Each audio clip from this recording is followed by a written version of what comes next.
ಹಾಸನದ ಆಲೂರಿನಲ್ಲಿ ನಿಗೂಢ ಸ್ಫೋಟ ಪ್ರಕರಣ. ಅವಶೇಷಗಳೆಲ್ಲ ಪತ್ತೆಯಾಗಿದೆ. ಕಲ್ಲಿನ ಕ್ವಾರಿಯಲ್ಲಿ ಸ್ಫೋಟಕ್ಕೆ ಬಳಸುವ ಅವಶೇಷಗಳು ವಶಕ್ಕೆ ಪಡೆದಿದ್ದಾರೆ. ಹಾಸನದ ಆಲೂರಿನಲ್ಲಿ ಒಂದು ನಿಗೂಢ ಸ್ಫೋಟವಾಗಿತ್ತು.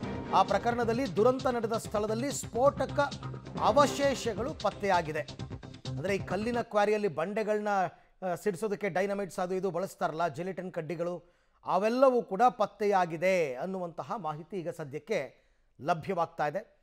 ದುರಂತ ಸ್ಥಳದಲ್ಲಿ ಸ್ಫೋಟಕ ಅವಶೇಷಗಳು ಪತ್ತೆಯಾಗಿದೆ. ಅದೆಲ್ಲವನ್ನು ಕೂಡ ವಶಪಡಿಸಿಕೊಳ್ಳಲಾಗಿದೆ. ತನಿಖೆಗೆ ಸಹಕಾರ ಕೊಡುತ್ತದು. ಏನೇನು ಬಳಸಿದ್ದಾರೆ, ಯಾಕೆ ಈ ಸ್ಫೋಟ ಸಂಭವಿಸ್ತೋ, ಏನಾಯಿತು ಅನ್ನೋದಕ್ಕೆ ಸಂಬಂಧಪಟ್ಟಂತೆ ಕಲ್ಲಿನ ಕ್ವಾರಿಗಳಲ್ಲಿ ಬಳಸುವಂತಹ ಸ್ಫೋಟಕಗಳು ಅಲ್ಲಿ ಪತ್ತೆಯಾಗಿದೆ.